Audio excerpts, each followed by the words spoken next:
Good morning, students. In this video lecture, we will learn what are objectives of accounting and what are functions of accounting. Theory से related topic है, theory से related questions आते हैं. What is double entry system, what are its objectives and functions. तो उसको थोड़ा सा discuss करने के लिए ये वीडियो लेक्चर बनाया गया है. With respect to objectives, objectives लक्ष्य क्या है, करा क्या जा रहा है ये नहीं इंपॉर्टेंट है, करने से होगा क्या, क्या आपको फैसिलिटेट करना है, that is referred as objectives. सबसे पहला है मेंटेनिंग अकाउंटिंग रिकॉर्ड्स. हर एक चीज का अकाउंटिंग रिकॉर्ड तैयार होना चाहिए. जितने भी बिजनेस ट्रांजैक्शंस हो रहे हैं, चाहे वो परचेज हो चाहे वो सेल्स हो, किसी और प्रकार का भी अगर बिजनेस ट्रांजैक्शन हो रहा है जिससे हम इन्वेस्टमेंट कर रहे हैं, किसी को लोन दे रहे हैं, किसी प्रकार का कमीशन रिसीव कर रहे हैं या कोई और इनकम रिसीव कर रहे हैं, हर एक चीज की एंट्रीज प्रॉपर अवेलेबल होनी चाहिए. जब भी मैनेजमेंट मांगे कि इसका डेटा दें, बिजनेस ट्रांजैक्शंस का अकाउंटिंग रिकॉर्ड्स उसके तैयार होने को मांगता है. Second objective is ascertaining profit and loss. This is most important function of accounting. किसी भी फर्म के लिए जानना बहुत ज़रूरी है. क्वार्टर बेसिस पर इवन हर 3 महीने की एनालिसिस भी अवेलेबल होनी चाहिए. At the end of the year 2, साल के अंत में भी पता होना चाहिए कि फर्म प्रॉफिट कमा रही है या losses. Firms profit and losses totally depends upon the expenses and income. हम अकाउंटिंग में इनकम्स और एक्सपेंसेस का जब पूरा रिकॉर्ड रखते हैं तो उसके बेसिस पर ये कभी भी बताया जा सकता है कि फर्म प्रॉफिट कमा रही है या लॉस कमा रही है. ये मोस्ट इंपॉर्टेंट फंक्शन है बिजनेस यूनिट के लिए कि एक फर्म हर समय अकाउंटिंग रिकॉर्ड्स देख के बता सके कि उसे प्रॉफिट हो रहा है या लॉस हो रहा है. Ascertaining financial position. Now, what is financial position? Financial position is comparison between assets and liabilities of the firm. Firm के पास कितने एसेट्स हैं. अगर एसेट्स ज़्यादा हैं और लाइबिलिटीज कम है तो फाइनेंशियल पोजीशन स्ट्रांग है.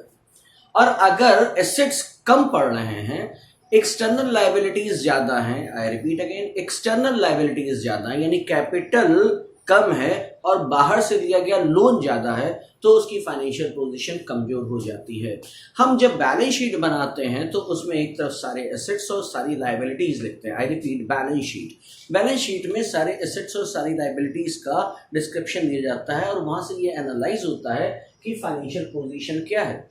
अगेन, फाइनेंशियल पोजीशन में दोनों चीज़ें आती हैं. शॉर्ट टर्म फाइनेंशियल पोजीशन कैसी है और लॉन्ग टर्म फाइनेंशियल पोजीशन कैसी है. अगर हमें short term financial position check करनी होती है तो हम लोग करंट एसेट और करंट लाइबिलिटीज़ का कंपैरिजन करते हैं. अगर हमें लॉन्ग टर्म फाइनेंशियल पोजीशन का कंपैरिजन करना होता है तो हम फिक्स्ड एसेट्स और फिक्स्ड लाइबिलिटीज़ का कंपैरिजन करते हैं. अगर हम बैलेंस शीट ही नहीं बनाएंगे तो फर्म की फाइनेंशियल पोजीशन का पता नहीं चल पाएगा. Then next is facilitating management. Now this is most important. एक एग्जाम्पल, मैनेजमेंट अगर ये डिसाइड करता है कि अब हम किसी नए एरिया में बिजनेस को एक्सपैंड करेंगे तो क्या फर्म के पास रिजर्व्स हैं, क्या फर्म्स के पास इतना सरप्लस फंड है जिसके जरिए इस बिजनेस को लगाया जा सके. ये बैलेंस शीट बताएगी कि फर्म के पास रिजर्व्स हैं या नहीं है. अगर फर्म के पास रिजर्व्स नहीं है तो मैनेजमेंट दूसरा डिसीजन लेगा कि वो कैपिटल किन किन सोर्सेज से कलेक्ट करने वाला है. कितना फंड है फर्म के पास, ये मैनेजमेंट को हमेशा पता होना चाहिए. अगर वो ये नहीं पता कर पाएगी कि कितना फंड है तो वो अपने इन्वेस्टमेंट डिसीजंस को लेने में कभी भी सफल नहीं होगा. मैनेजमेंट को जब भी ऐसे डिसीजन मांगने होते हैं वो सबसे पहले अकाउंटिंग रिकॉर्ड्स मंगवाता है. पहले मुझे बताइए कि फर्म के पास कितना कैश है और कितना फंड है, क्या ये फंड कहीं और से अवेलेबल हो सकता है या नहीं हो सकता है. Then next is providing accounting informations to users. जितने भी यूजर्स पीछे भी डिस्कस किए जा चुके हैं, कोई भी मैनेजमेंट आपका, दैट इज गवर्नमेंट टैक्सेशन के लिए, फाइनेंशियल इंस्टीट्यूशंस इन्वेस्टमेंट के लिए, इन्वेस्टर्स अगेन इन्वेस्टमेंट के लिए, क्रेडिट रेटिंग एजेंसीज को आपको देना पड़ता है जिससे वो आपकी रेटिंग कर सकें. एम्प्लॉयज़ देखते हैं फर्म का डेटा कि हमें कितना, हम किस फर्म में काम कर रहे हैं, क्या वो एक ग्रोइंग फर्म है या नहीं है. These are objectives of accounting, जिसका डिस्क्रिप्शन आपको अवेलेबल करा दिया जाएगा. फिलहाल आपको बेसिक कंसेप्ट समझ में आ गई होगी. इन ऑब्जेक्टिव्स को पूरा करने के लिए क्या फंक्शंस करने पड़ते हैं। ऑब्जेक्टिव था ये लक्ष्य प्राप्त करना है, अब इसके लिए आपको करना क्या होगा, जो करना होगा that is functions of accounting. I repeat, जब ये फंक्शंस आप करेंगे तब आपके ये ऑब्जेक्टिव्स अटेन होंगे। तो व्हाट आर द फंक्शंस, देखिए दूसरा हेडर है अकाउंटिंग इंट्रोडक्शन का, और ये भी आपको बहुत क्लियर होना चाहिए। सुनने में काफी सिमिलर लगेंगे लेकिन आप देखेंगे दोनों में अंतर है। ये उद्देश्य है जो प्राप्त किया जाना है और ये रेगुलर बेसिस पर आपको करना है। The first function is maintaining systematic record. Haphazard नहीं होना चाहिए। सिस्टमैटिक रिकॉर्ड जिस तरीके से अकाउंटिंग में आपको सिखाया जाता है, कब आपका जर्नलाइज करना है, कब आपकी लेजर पोस्टिंग बनानी है, कब लेजर के बैलेंसेस पता करके आपको ट्रायल बैलेंस बनाना है, ट्रायल बैलेंस के रूल्स एंड रेगुलेशंस को फॉलो करते हुए किस तरीके से ट्रेडिंग अकाउंट बनना है, प्रॉफिट एंड लॉस अकाउंट बनना है और बैलेंस शीट बननी है। This has to be systematic as per the rules of accounting with the following the concepts and conventions, जो आगे आपको बताया जाएगा। जितने भी रूल्स बताए जा रहे हैं आपकी अपनी इच्छा नहीं चलेगी। Institute of chartered accountants of India ने बाकायदा स्टैंडर्ड्स प्रस्तुत कर रखे हैं और उन स्टैंडर्ड्स मानकों को फॉलो करते हुए आपको सिस्टमैटिक रिकॉर्ड बनाना है। ये रिकॉर्ड सिर्फ आप नहीं पढ़ेंगे, मैंने पीछे बताया दिया नंबर ऑफ यूजर्स जो आपकी बुक्स को पढ़ेंगे, तो आपको बुक्स सेट पैटर्न्स पर लिखनी है, सिस्टमैटिक होना है। देखिए अंतर क्या है, वहां पे मेंटेनिंग अकाउंटिंग रिकॉर्ड्स है तो किसी भी तरीके से रिकॉर्ड नहीं बनेगा। रिकॉर्ड बनाने की अपनी एक आइडियोलॉजी है, रूल्स एंड रेगुलेशंस है, सेट पैटर्न्स हैं, स्टैंडर्ड्स हैं। आपको वो स्टैंडर्ड्स और रूल्स और रेगुलेशन सीखने हैं जिससे कि आप सिस्टमैटिक रिकॉर्ड बना सकें।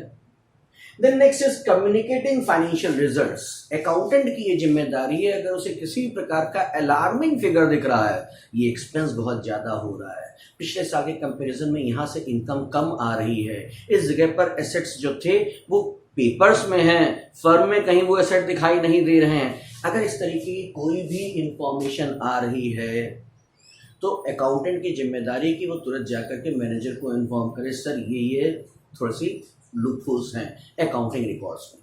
और इसके अलावा भी अगर किसी प्रकार का प्रॉफिट एंड लॉस हुआ है, किसी प्रकार की बैलेंस शीट बनी है, तो ये बैलेंस शीट और अकाउंटिंग रिकॉर्ड्स हायर मैनेजमेंट को भेजे जाते हैं जिससे कि वो भी इसको एनालाइज कर सके और इसकी बेसिस पर मैनेजरियल डिसीजंस ले सकें।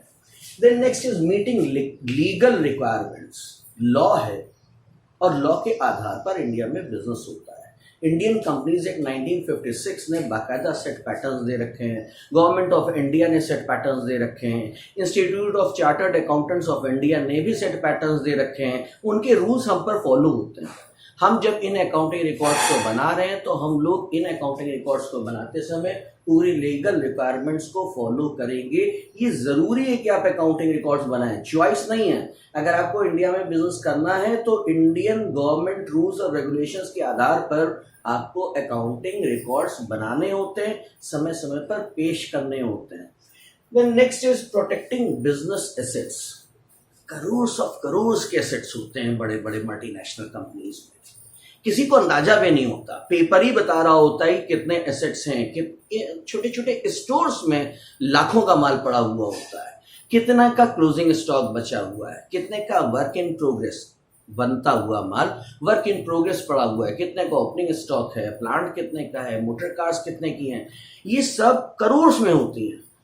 और ऐसा हो सकता है कि एम्प्लॉयज ऑफ ऑर्गेनाइजेशन धीरे धीरे इनको पार करते रहें, पार ना कर पाए इसके लिए इनको रिकॉर्ड कर दिया जाता है और with the passage of time depreciate लगा के इनकी वैल्यू रिड्यूस की जाती है और कभी भी ऑडिट कर दिया जाता है। ऑडिट मतलब चेकिंग, बैलेंस शीट ली और एक अकाउंटेंट जो है, ऑडिटर जो है वो निकल गया कि क्या सारे एसेट्स आपके ऑर्गेनाइजेशन में हैं भी या ले गए। तो प्रोटेक्टिंग बिजनेस एसेट्स हम जब तक अपनी नजर में रखेंगे नहीं अकाउंटिंग रिकॉर्ड्स में ही कितने के एसेट हैं तो उनको प्रोटेक्ट नहीं किया जा सकता है। Then next is assistance to management. इन सब के बाद भी मैनेजमेंट जब डिसीजन ले रहा होता है तो वो कभी रेशियो एनालिसिस करवा देता है, कभी वो फाइनेंशियल टूल्स लगवा लेता है, कभी वो रिटर्न और रेट ऑन रिटर्न निकलवा लेता है। ये सब चीज़ें मैनेजमेंट को कंपैरेटिव स्टडी करने में हेल्पफुल होती है। मैनेजमेंट अकाउंटेंट से कहता है इन दोनों के एनालिसिस करके लाओ, पिछले 10 साल का सेल्स ट्रेंड एनालिसिस करके लाइए, परचेज ट्रेंड एनालिसिस करके लाइए। 10-10 साल के रिकॉर्ड्स का जब हम कंपैरिजन करते हैं तब हम ये देखते हैं या इंश्योर कर पाते हैं कि ऑर्गेनाइजेशनल ग्रोथ सही से हो रही है या नहीं हो रही है। Then next is fixing responsibility। हर एक व्यक्ति पर रिस्पॉन्सिबिलिटी कैसे फिक्स करेंगे यदि आपके पास रिकॉर्ड्स नहीं है? कैसे एक मैनेजर से कहा जाएगा पिछले साल की कंपैरिजन में तुमने सेल्स कम की है? कैसे रीजनल मैनेजर से कहा जाएगा कि इस तुम्हारे रीजन में पिछले साल की कंपैरिजन में हमें कम प्रॉफिटेबिलिटी मिली है? कैसे प्रोडक्शन मैनेजर से कहा जाएगा कि आप इस बार कम प्रोडक्शन कर रहे हैं पिछले साल के कंपैरिजन में, जब हम उसको बाकायदा दिखाएंगे पिछले साल तुमने 3 यूनिट प्रोड्यूस की थी, अगली बार तुमने कम यूनिट प्रोड्यूस की है। सेल्स मैनेजर के सामने सेल्स रिपोर्ट रख दी जाएगी कि इस क्वार्टर में आपने कम सेल्स किया है, क्यों किया है, उससे पूछा जाएगा। जब आपके पास रिकॉर्ड होंगे तभी आप पूछ सकते हैं। अगर रिकॉर्ड ही नहीं है तो फिर आप रेस्पॉन्सिबिलिटी किसी के ऊपर फिक्स नहीं कर सकते। And the last is ensuring directors as trustee of company. Companies के मालिक शेयर होल्डर होते हैं जो कंपनीज में कभी नहीं जाते।